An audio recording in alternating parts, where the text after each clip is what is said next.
In a time long past, before streets were paved, before lanterns cast their glow, before clocks marked the hour of nightfall, night came softly, like heavy clouds drifting in. It slipped between the trees, draped itself over cold stones, and whispered to humans that the hour of sleep had arrived. People gazed at the sky, knowing that when the sun set, life closed its doors. They kindled small fires in the center of caves or against the far walls, their faces illuminated by a faint orange glow, their bodies wrapped in the hides of animals they had hunted by day. There were no beds, no soft pillows, only mounds of dry grass, the thick fur of a bear, or a mat of woven reeds.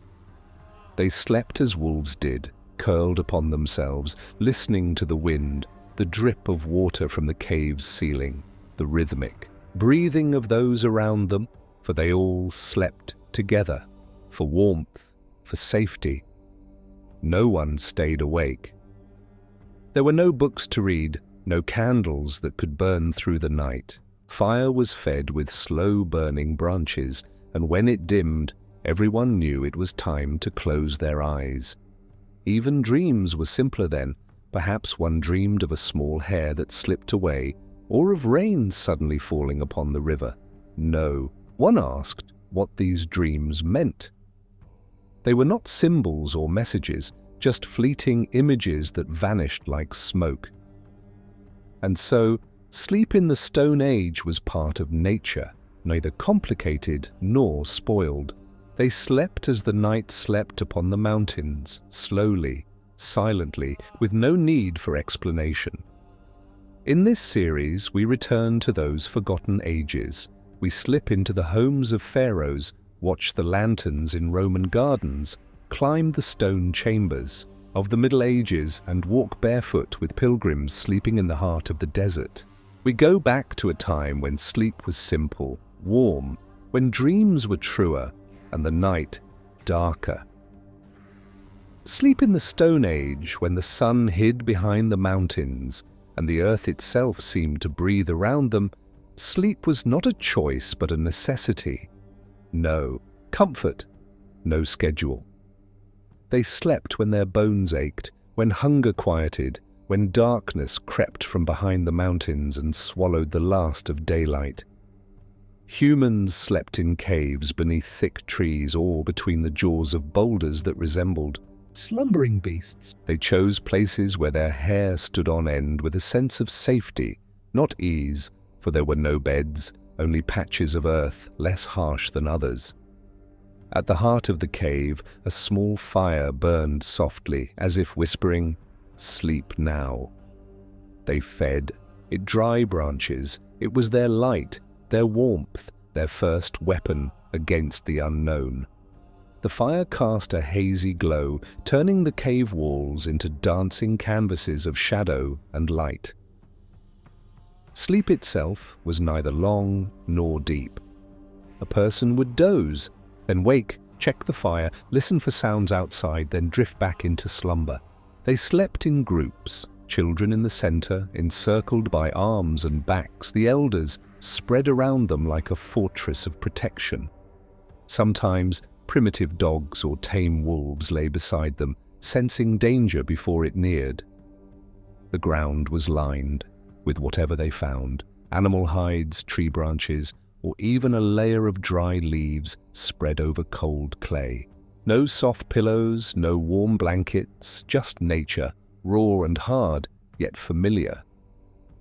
The sounds formed a constant backdrop: the drip of water from the cave's ceiling, the faint crackle of fire, the howl of a distant wolf. Not frightening, but a reminder that they were not alone. There was nothing to distract them, no artificial light, no alarms, no screens. The night stretched long, and drowsiness overcame them as the wind bends a branch. Now and then, someone dreamed, perhaps of a river teeming with fish, or of flying with birds. But no one asked what these dreams meant. They did not know. They were symbols or omens. They were just images that passed, then dissolved like mist. And so, sleep in the Stone Age was part of nature, neither a ritual nor a mystery. They slept as the night slept upon the mountains, slowly, silently, with no need for words. Sleep in Mesopotamia, where the Tigris meets the Euphrates, where writing was born from clay and the plough turned the earth, civilizations thrived. There, the sun marked time and sleep was a sacred rite. In Sumer, sleep was not merely rest after toil, but a journey into a shadowy realm called the world of dreams, where spirits dwelled and gods sent coded messages. Priests deciphered them, kings heeded them, and all believed. Homes were made of sun-dried mud, their bedrooms small with low ceilings, walls of mud brick and straw, narrow windows allowing only the moon's light to seep in. At dusk, oil lamps were lit, their small flames casting a dim yellow glow, the color of silence. People slept on reed mats or low clay beds covered with hand-woven linen or coarse wool. Beds were placed near the eastern wall, for the east meant light beginnings. Because Mesopotamia knew fierce daytime heat, sleep was sometimes delayed until after sunset. Short naps were taken during the day, then the long sleep came at night when the earth cooled and the wind whispered through the palm fronds. Dreams were sacred. The Babylonians believed God spoke to humans in their sleep. A dreamless night was a night without the favor of Nabu, god of wisdom and writing. Kings kept personal dream interpreters who recorded visions on clay tablets in cuneiform, as if they were prophecies. Among ancient incantations was one recited before sleep. O God who walks in silence through the dark, guard me as I sleep and grant me a dream that does not terrify my heart. Thus, sleep in Mesopotamia was not just rest, but a nocturnal encounter with unseen forces, a time when one extinguished the fire of the day and plunged into the night's mysteries, at peace or in dread, as the gods decreed. Sleep in ancient Egypt, where the sun met sand and water met wisdom along the Nile, night arrived with a weight that did not frighten but guided. In ancient Egypt, sleep was not a fleeting act, but an extension of belief, a temporary rest, where the soul, left the body for a brief journey, returning only if the gods willed it. Sleep was called a name close to temporary rest, likened to death, not because it was terrifying, but because it was sacred. Before sleep, an Egyptian prepared as if for an important journey, cleansing the body with running water, anointing oneself with lotus, mint, or clove oils, and wrapping oneself in a piece of white linen. They lay on a low bed of wooden frames, strung with ropes, the head often raised on a curved wooden rest, facing east toward the sunrise, toward life. A small oil lamp burned on a clay stand, its golden flame flickering on the walls, deepening the room's silence. Beside the bed, a small table held a vessel of water and a blue faience amulet, an eye of Horus, or a protective inscription. Guard the sleeper from wandering spirits. In humble homes, families slept close together, sharing space, light, and air. Children curled in corners wrapped in linen or coarse wool, while cats, those sacred creatures, prowled between feet or settled on a sleeper's chest, as if guarding their dreams. The wealthy had private chambers adorned with hieroglyphs, perfumes, and dried flowers. Their beds, though higher and inlaid with ivory or gold, served the same purpose. Sleep was the soul's departure, and every soul needed protection. Nightmares were not mere figments but warnings or the work of external forces. Entire texts were devoted to dream interpretation, carved on papyrus. A crocodile signified an enemy. Falling meant failure. Flying meant freedom or death. Priests practiced incubation sleep, lying in temples to receive divine messages in dreams. If one dreamed, it was true. If not, they remained silent. Sleep was also medicine.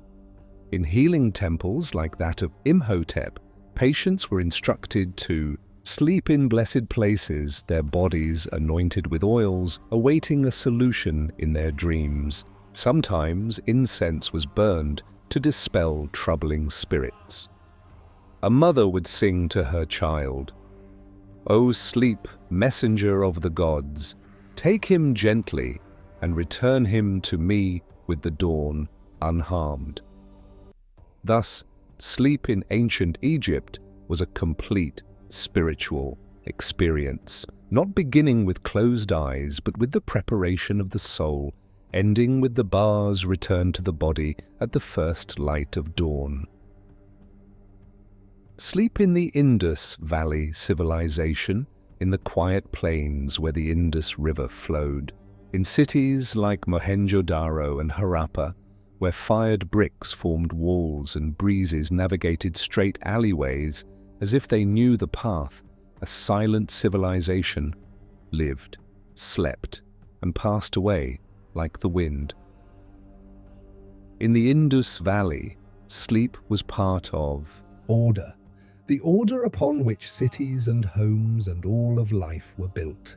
There was no noise, only a faint system like the earth's breath. Homes were designed with care, 1 or 2 stories, thick brick walls providing shade by day and retaining warmth at night, making rooms suitable for sleep even on the coldest nights.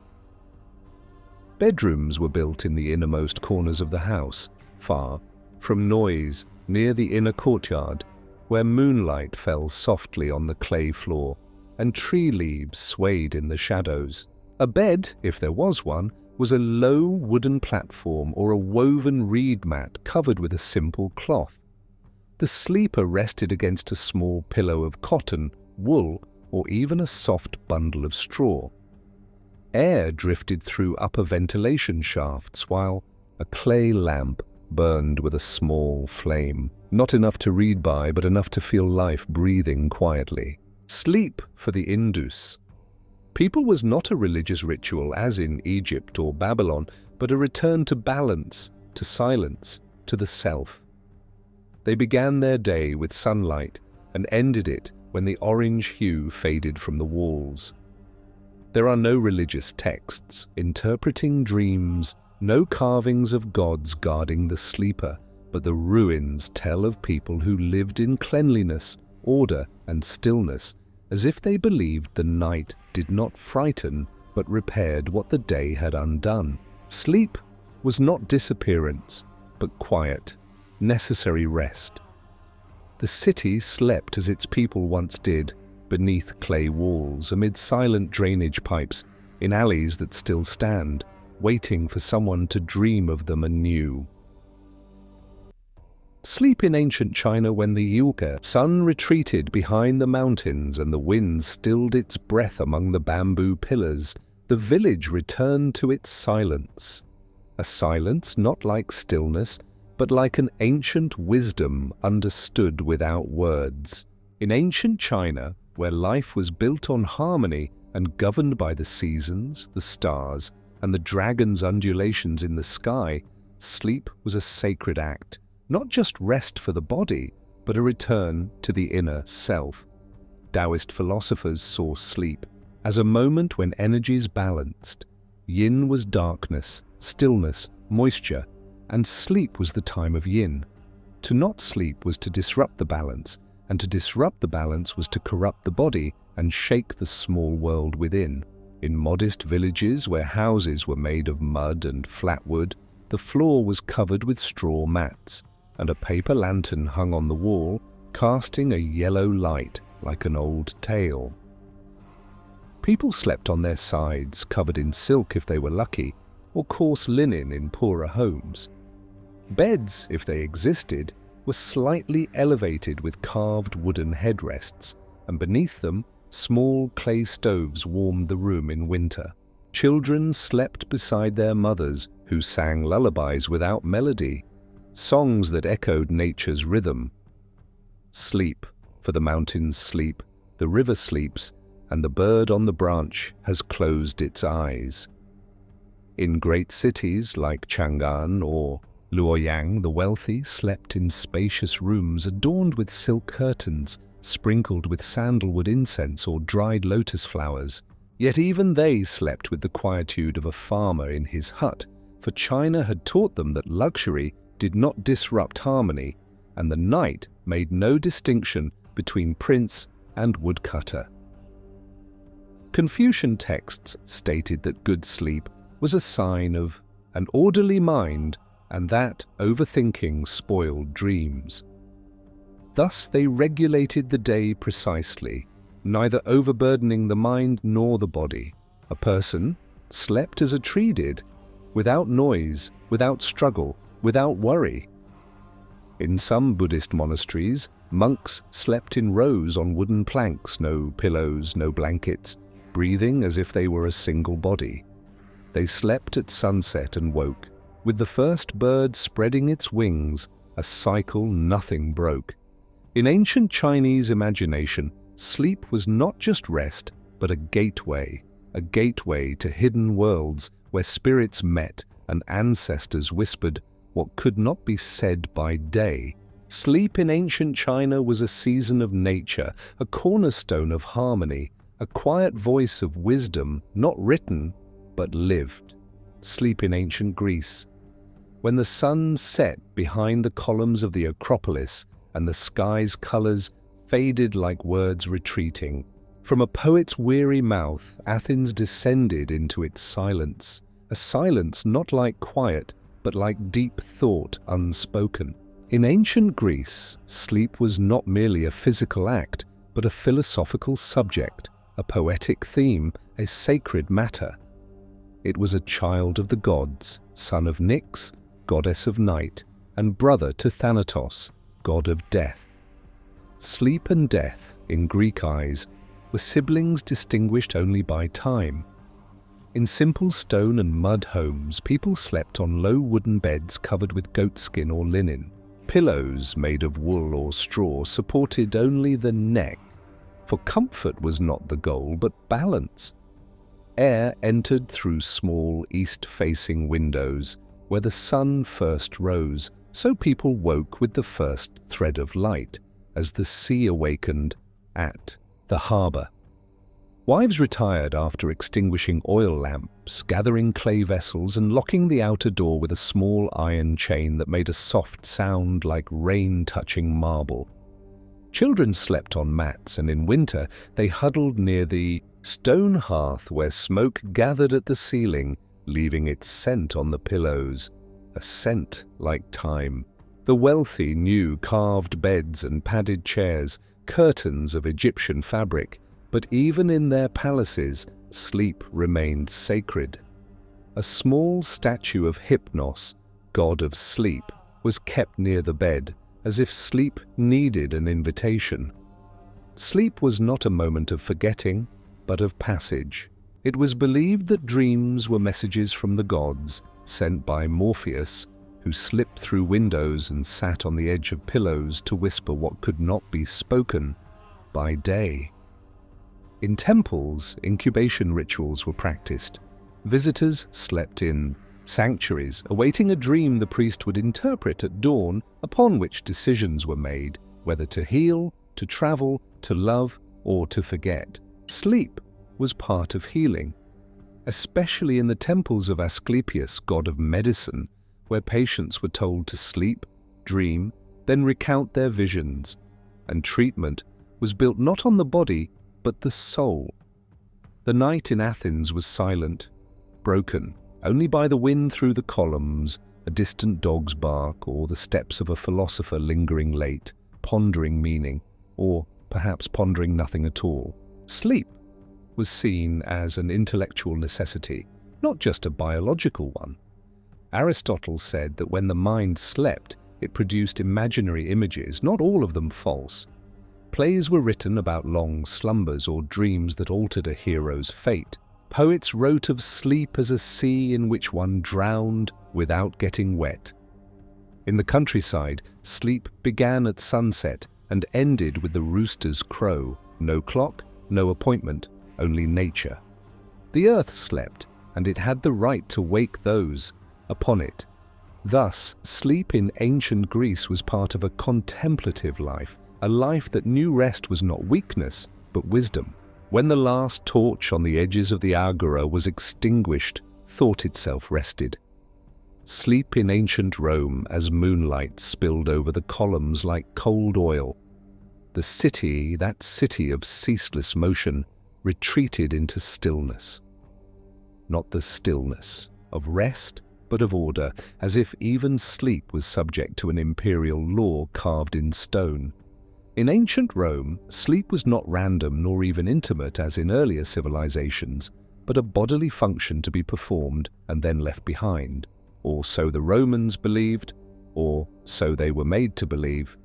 They slept in small rooms called cubicula, narrow, containing little, a low wooden bed covered with straw or wool mats, a stone or wooden headrest, and later a small cross. By day, the cubiculum was used for reading or rest. By night, thick curtains were drawn and isolation began.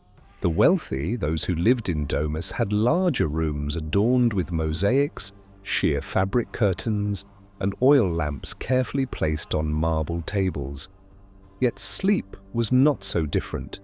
They retired early and rose before the sun as if the sun should not begin its day before them. In winter, the Roman hypocaust system was used. Heat passed beneath the floors, warming the room from below. A person slept on rising warmth from the earth, warmth unseen but felt like an unspoken longing. Sleep in Rome was segmented. A first sleep after dusk, then a brief waking in the middle of the night for contemplation, writing, prayer, or hushed conversation, followed by a second sleep until dawn. The night itself had its castes. Slaves and servants slept on the floor near hearths or in storerooms. No bed, no pillow, just a folded cloak and a wall that barely blocked the wind, but at least existed.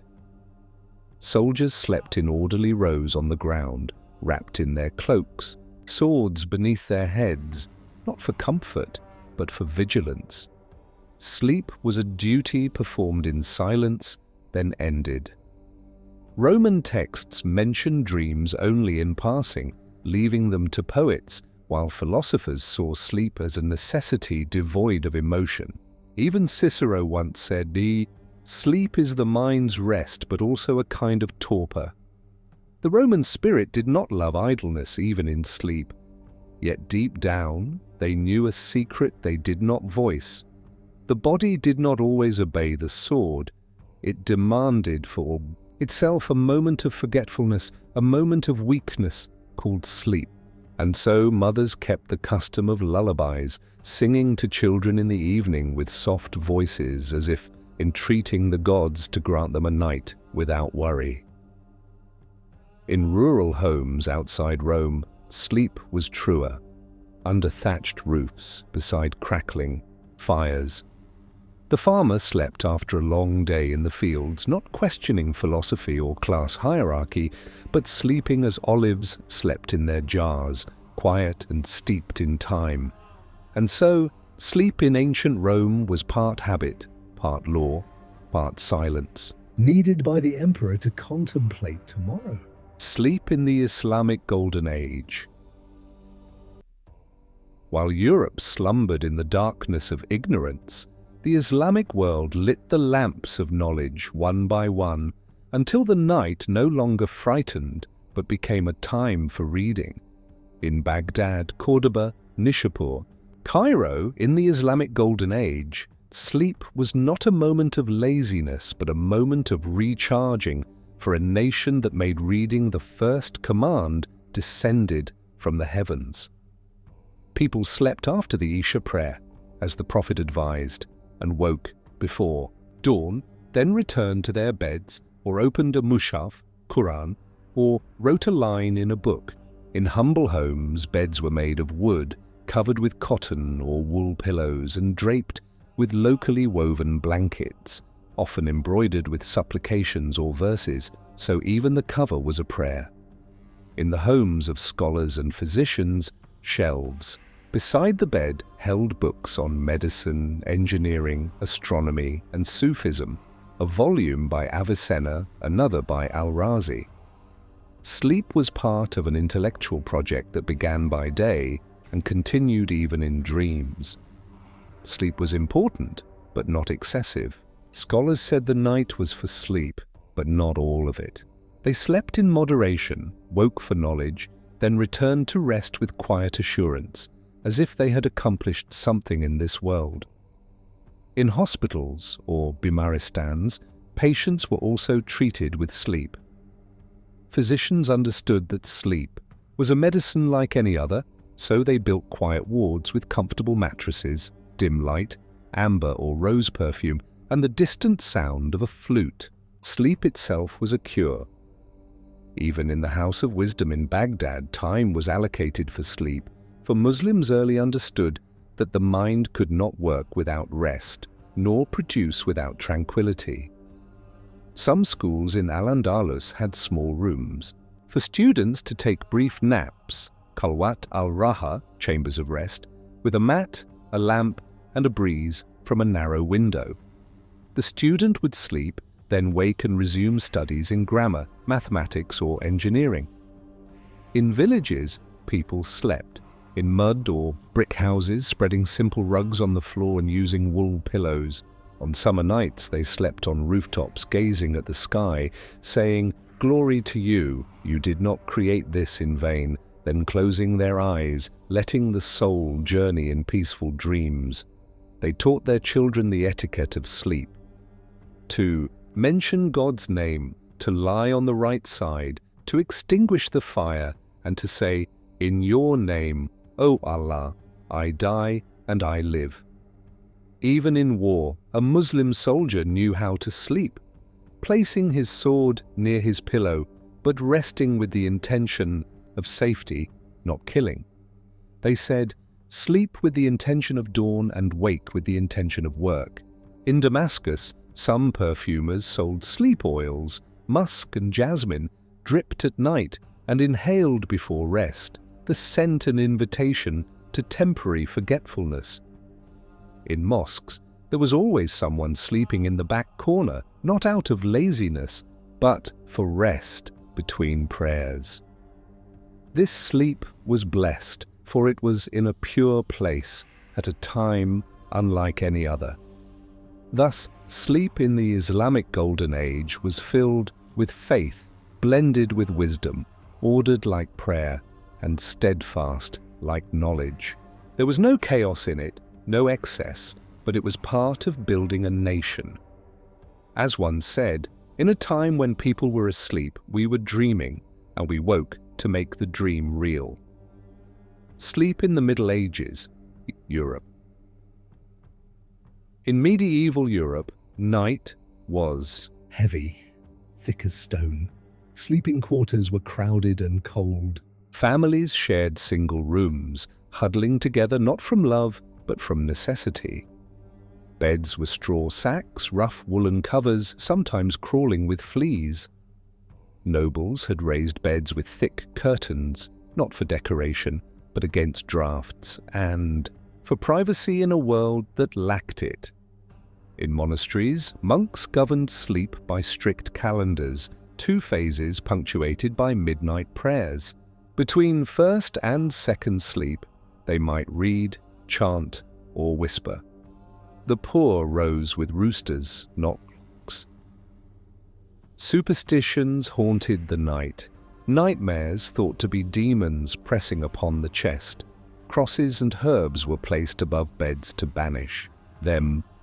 Winters were harsh. Families sometimes wore shoes to bed or heated bricks to keep the cold away. Sleep then was grim necessity, not sanctuary. It was less dream and more escape sleep in the Renaissance. With the dawn of the 15th century, Europe began to change. Bodies were no longer just vessels of sin, but works of art. To be studied, honored, maintained, sleep now gained a new role, a pillar of health and balance. Medical writings, inspired by Galen and Avicenna, prescribed clean air and moderate rest. Beds became more elegant, with decorated curtains and carved wood. Bedrooms became private, a personal sanctuary apart from the household. Yet rituals persisted. No one slept without prayer, and doors were shut against imagined spirits. Artists experimented too. Leonardo da Vinci tried polyphasic sleep, 15 minutes every 4 hours, to gain more time for creation. Doctors recommended open windows, rejecting the heavy medieval custom of stale air.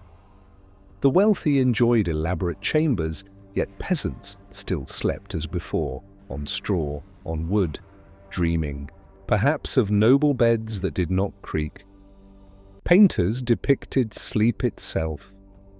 A woman resting, child in arms, a scholar collapsed by his open book. Sleep had become not just routine, but subject of art, worthy of contemplation. Thus in the Renaissance, sleep grew closer to how we know it today. A bridge between the body's health, the soul's peace, and the mind's imagination.